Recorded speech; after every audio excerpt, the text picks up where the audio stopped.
Hello everybody, my name is Ian Kirkpatrick. I am an author and robot, and today, because it is the eve of the actual release date of my debut novel, I am going to just walk down some memory lane, some path lane, maybe a little bit self-indulgent. So we're just going to talk about the journey of Dead End Drive. Get it tomorrow, for real, October 13th. That said, before we get started, I just want to remind everybody of the Lamoille contest. In the description down below, you will find a link to a prompt. Submit a short story using the prompt up to 750 words, and next month I will read them, all of them, and we will have a good time. So think about joining the Patty Wagon by hitting that link, by subscribing to the channel, and interacting with the best of us. Now, without further ado, as you may know, Dead End Drive is my debut novel, and it's been a long time coming. I'm thinking back to, so what obviously first inspired it was a board game that was very, very big for me when I was a kid. It was like my favorite board game ever. And the idea of the board game just stuck with me to the point that I was constantly thinking about it. The first action that I took, and I wanted to do something with it, I didn't know what, but I played it when I was a single-digit robot. And then when I became a double-digit, I was still thinking about it, and I was like, how can I do something with this? And I took first action to try to do something with it. In 2011, I spent a lot of time role-playing on online forums, and I did a lot of writing still as a teenager. And I didn't think that I could write a whole story myself. I don't even think the idea came to me that I could. I don't even think I thought about being able to write a book, though I had tried to write an anime series. I know. But in spring, I had put it on a forum that I participated on, and I'd arranged everything that I wanted for it to try to write it there, because I was just obsessed with this, and that didn't last very long at all.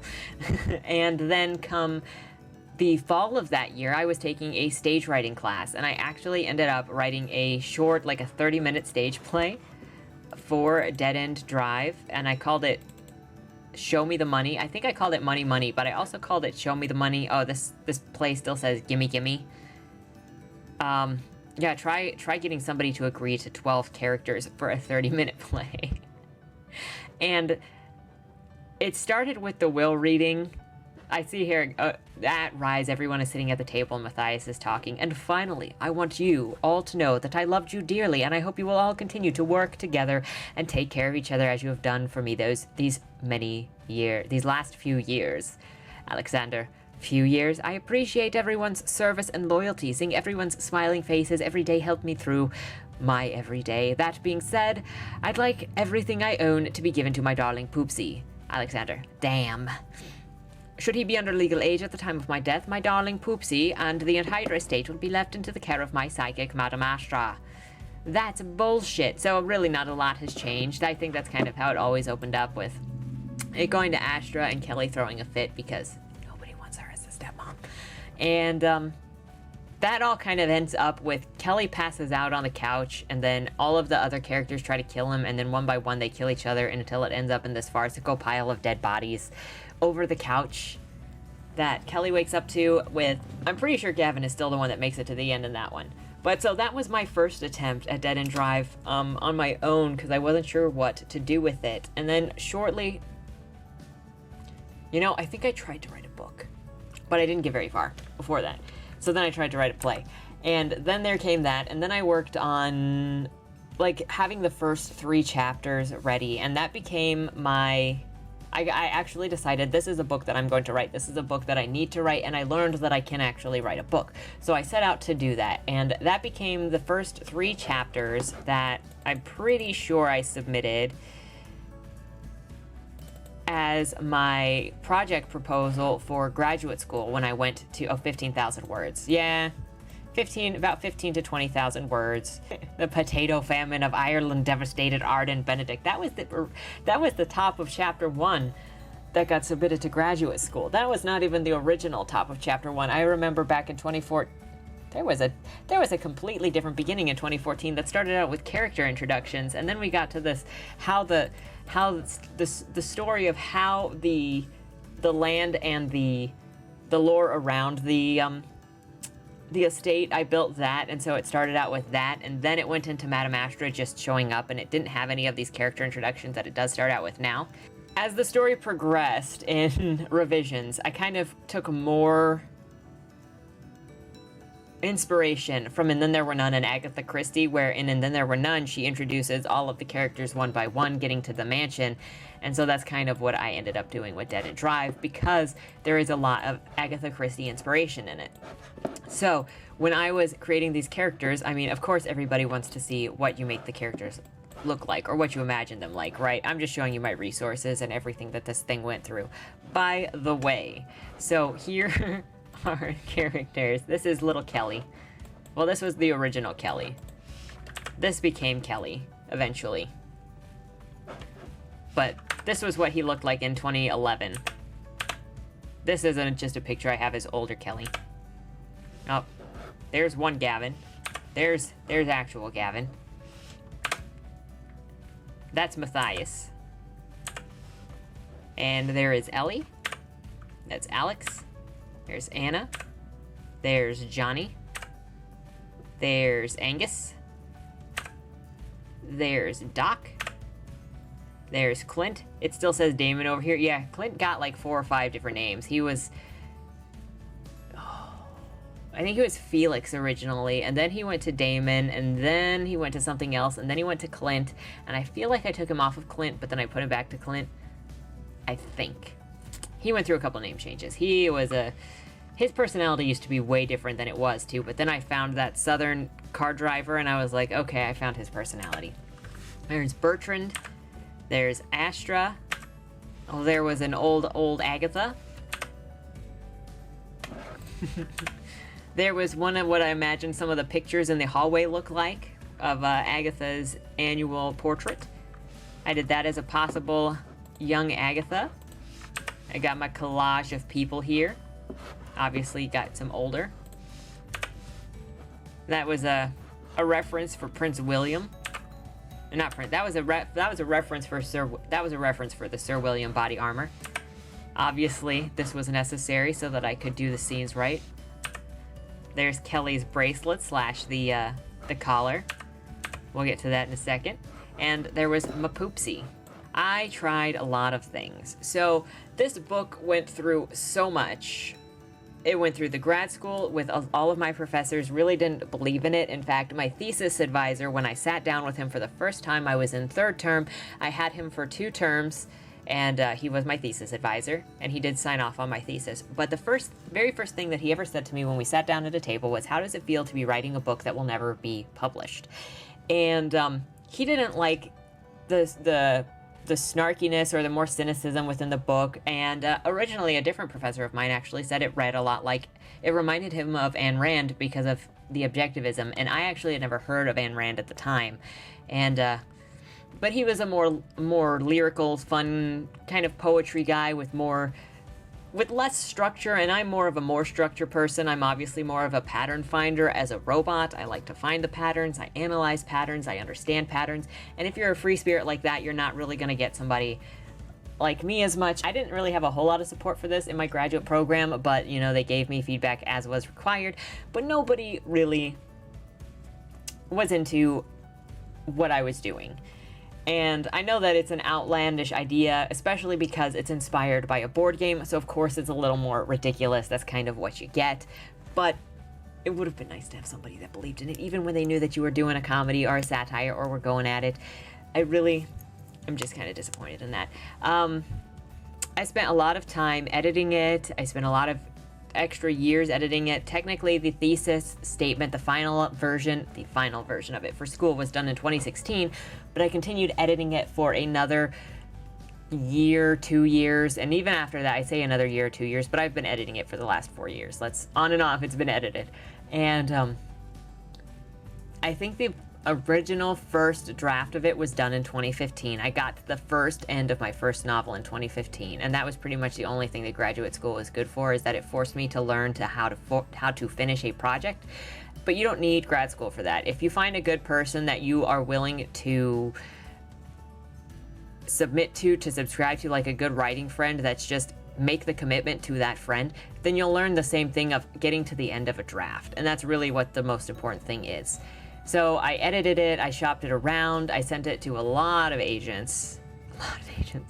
And it had an issue, and it had this issue in reading groups as well, where people, I would say it was a comedy, and then people wouldn't expect the horror aspect. I would say that it's a horror or a thriller, and people would not expect the comedy aspects. And more than a couple of responses I got were, this was a lot funnier than I thought it was going to be.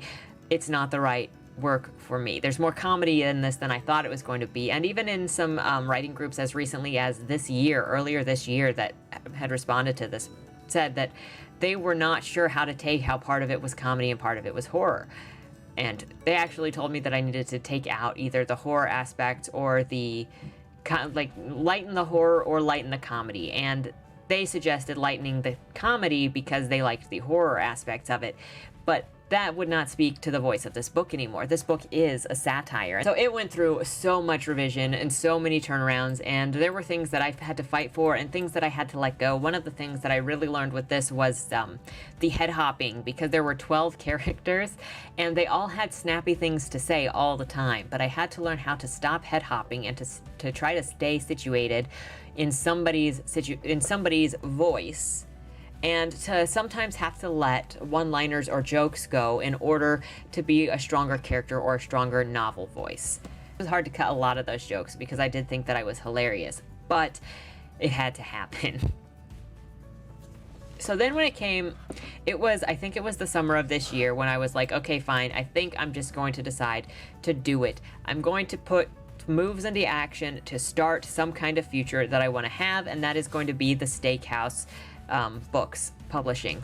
And I'm really excited for Steakhouse. I'm actually hoping, aiming, shooting to have the first call for submissions be sometime next year, and to have the first release of an anthology from Steakhouse called Raw. It's gonna be steak. Be in 2022, so keep an eye out for that. I'll let people know when that's coming, but that is the goal. But I'm very excited for that. And when I decided to do that, then it was time to start looking at how I wanted to do a cover, think of how I was going to do a cover. I'm not a very visual person, and so it is very hard for me to come up with visual concepts like this. I didn't know what I wanted for a cover when I first started going. I didn't know really where to look, and I just knew what I didn't want. I knew the vibe that I wanted, but I didn't know the image that I wanted or what would really work for this and make me happy. I did go to Fiverr, and I used some of the graphical artists there, and there are some great graphical artists there. Initially, I just gave the vibe of the book, a synopsis of the book, kind of some of the elements that I wanted, like a cat, but I said I really had no idea what I wanted on the cover. It was like a day after I had submitted to the first cover artist that I was like, oh, I got some ideas. Actually, I drew this. I did draw this up before I submitted to that guy. So these were the rough drafts, just a sketchy idea concept of something that I wanted. So I knew I wanted the cat on the cover. And on the left, this is technically the big windows, picture windows from the living room. And I talked about having a storm in the background and the cat standing, being backlit, white cat being backlit by the lightning. And then on this is the mantle with the fireplace and a hand coming out of the fireplace to grab the cat. That was just some ideas to start out for cover art.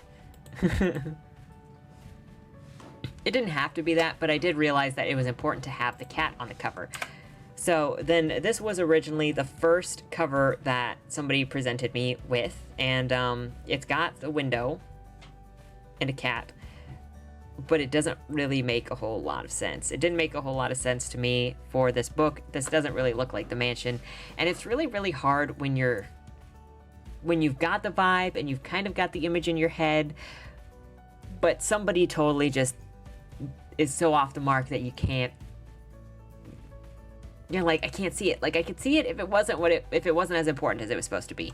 So then the same artist gave me this one as well. Got some German over here.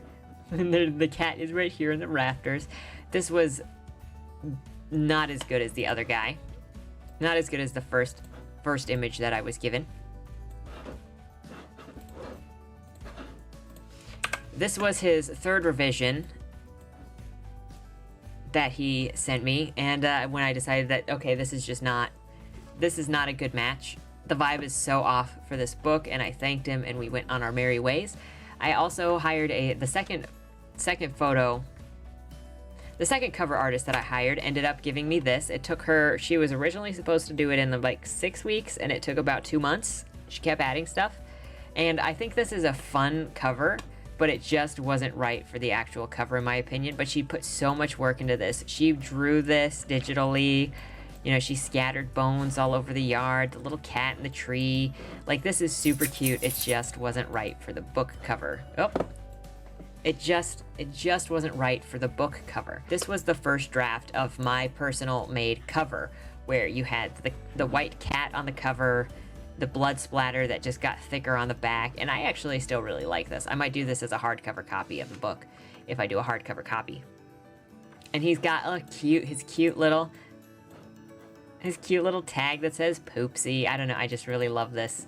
But I wondered if this was too, like, campy, which campy is fine for Dead and Dry, I think, but I wondered if it was too campy. Then that ended up going into, I was talking to a graphic designer friend of mine, and she presented the idea of a more graphical, kind of classical, what's the word that I want? It is more graphical cover. And she was presenting different ideas for that, and her different ideas in general, and nothing was just clicking. But then I went with, after like a day or two of thinking on it, I went with the more classical idea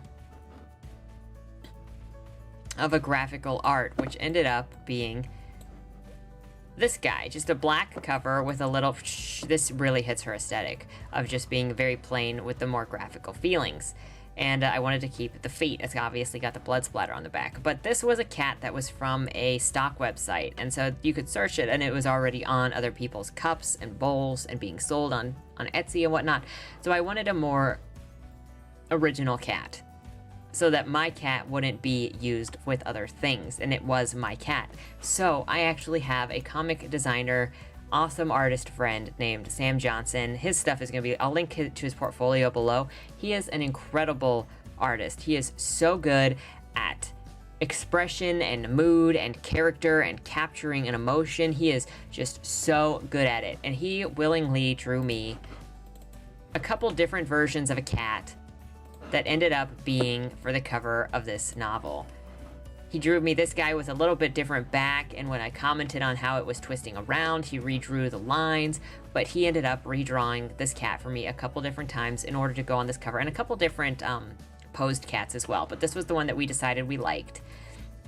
And he helped conceptualize, you'll see his name on the back cover over here, he helped conceptualize this. I mean, I kind of came up with the cat, the layout, the cat, blah, blah, blah. He helped with different ways of laying out the words, the title, different places of putting the cat here, putting the cat between stuff, the blood splatter help. You know, we tossed ideas off one another to build this book, and that's eventually what it turned out to.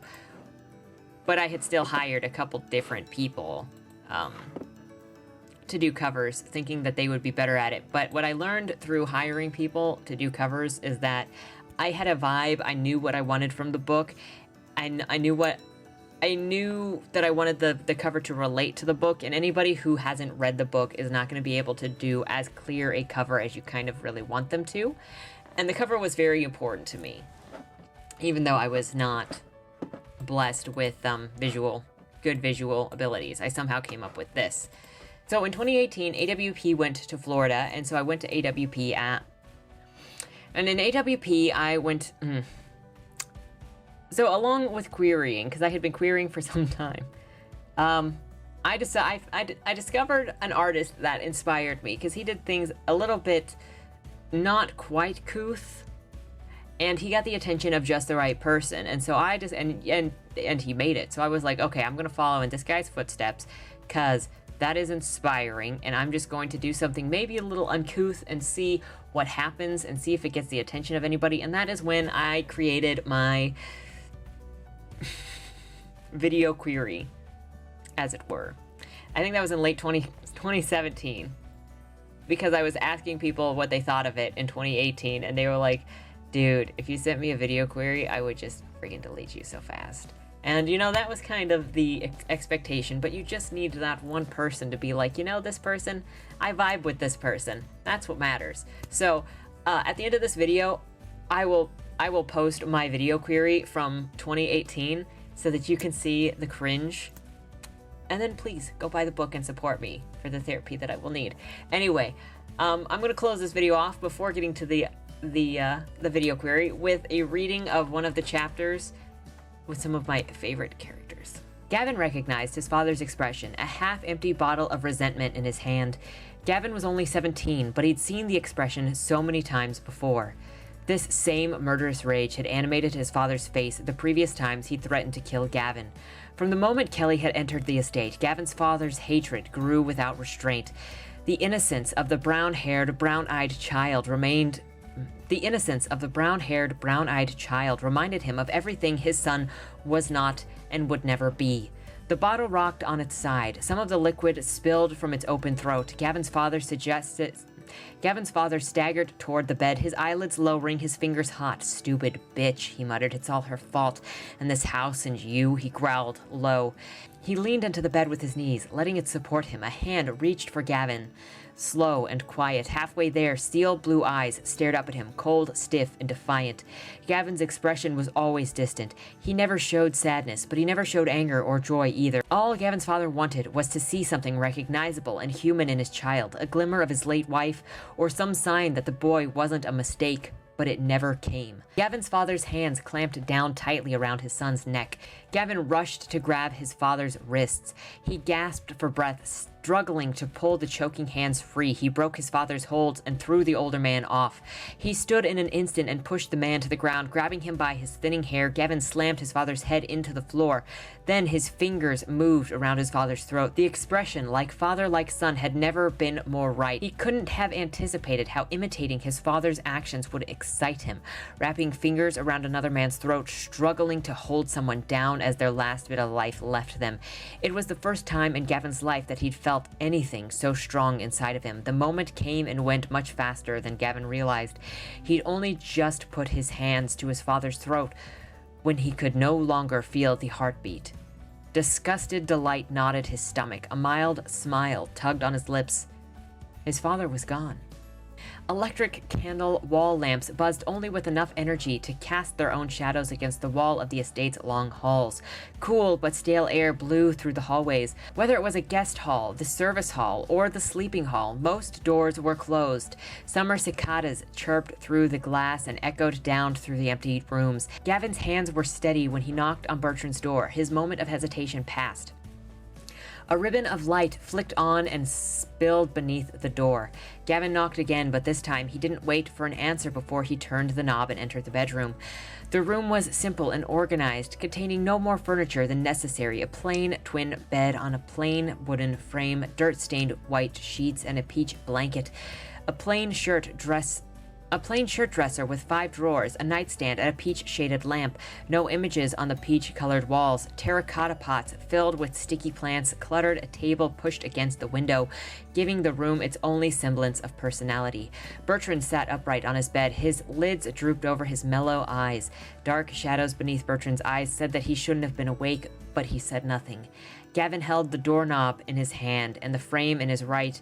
His face lacked any sign of emotion, his eyes trained on Bertrand, analytical, serious, attentive. "He's dead," Gavin said. Bertrand drew the blanket back and slid his legs over the edge. His knees cracked, his back curled in a small, aged arch. He shuffled toward one of the table chairs. His work boots sat beneath it. He slipped them on and left with Gavin. Gavin's father laid at the foot of his bed. The man's neck was red with handprints. His face was on a slow return from purple. "He stood over me. He tried to strangle me. I beat him to it," Gavin said.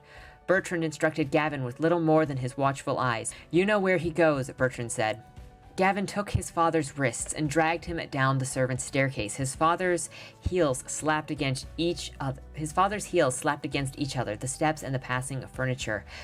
The burden grew with every moment, his father's post-mortem resistance. Bertrand held the yard door open. The air turned thick and heavy, weighing down Gavin's clothing immediately. The soft earth sunk beneath each step, and the wet soil grabbed his father's dragging corpse.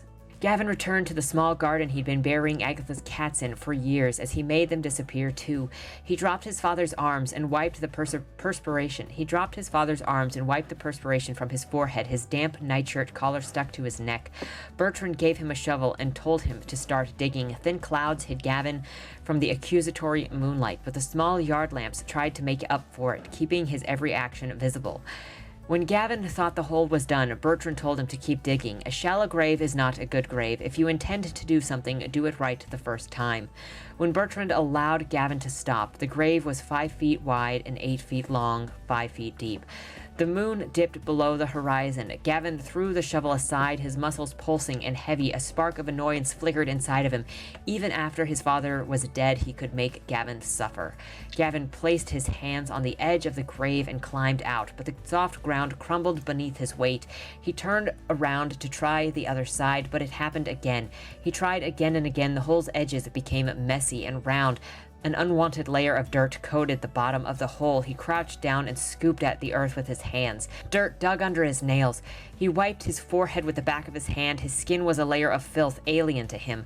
At the edge of the grave, Gavin stared at his father's unmoving body and couldn't help but blame him for his current condition. Bertrand extended a hand to Gavin, but he didn't take it. Instead, Gavin placed his hands on the rounded edges of the grave and prepared to fail again. Bertrand shook his head. If you intend to go anywhere in this place, you must find people to rely on. You may believe that you can do everything alone, but there will be a time that you cannot. When that time comes, it will be life or death. Don't be a fool. Gavin stared at Bertrand's extended hand for a few more passing moments before he took it. With Bertrand's help, he wiggled over the hole's edge. Gavin wiped his dirty hands on his pants. He approached his father's body. Rigor mortis was already setting in. Gavin rolled the man into the grave, uncaring how he fell, as his face was up or if his face was up or down, if his legs broke over themselves. Gavin picked up the shovel and he never saw his father again. I just love the scenes between Gavin and Bertrand, and I just love Gavin and I love Bertrand. Oh my gosh. Anyway, enough of me talking about how much I love myself. Thank you so much for joining me on this journey. I hope that my journey with my novel has maybe given you some inspiration, some encouragement. It's not the end of the road. We are starting a new path, and Steakhouse Books will be looking for them rare and well done stories in the near future. So keep writing, keep pushing on, believe in your project, work hard on your project, and paint the picture of your universe for everyone else to see, because they will.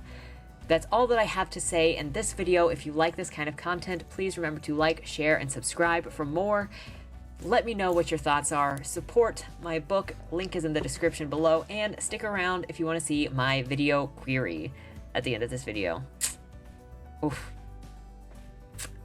With all that said, happy Monday, have a good week, and don't die.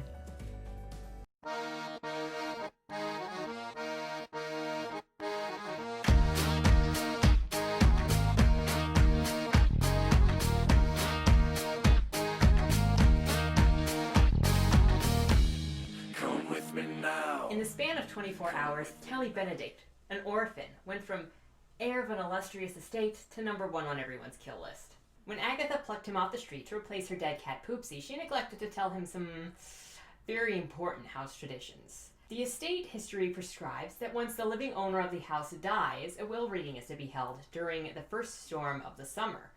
But the will reading is more than passing on a loved one's final wishes. It's a figurative gunshot into the air. An alert to all in attendance that a playful game of murder has begun. And the prize? It's the inheritance, of course.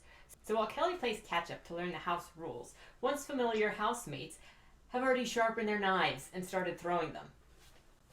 Whoa! Pink poison champagne, live burials, tennis rackets, stakes, and a haircut to die for. Kelly can't recognize his home or his family once they're painted in ruthless greed. Dead End Drive is a suspenseful dark comedy that follows Kelly's struggle to stay alive. But when survival dictates that he must play the killer or become a victim, he must choose whether to die innocent or bloody his hands. Dead End Drive could be considered a coming-of-age story if the road to adulthood was paved by stabbing people in the back. It can best be described as Agatha Christie's And Then There Were None meets The Night 1985 movie Clue. It was also inspired by a 1993 board game, 13 Dead and Drive by Milton Bradley. It is complete at approximately 77,000 words. A partial or full manuscript is available upon request. Thank you so much for your time and interest in my story. Now I've got just one question. Will I see you at the reading?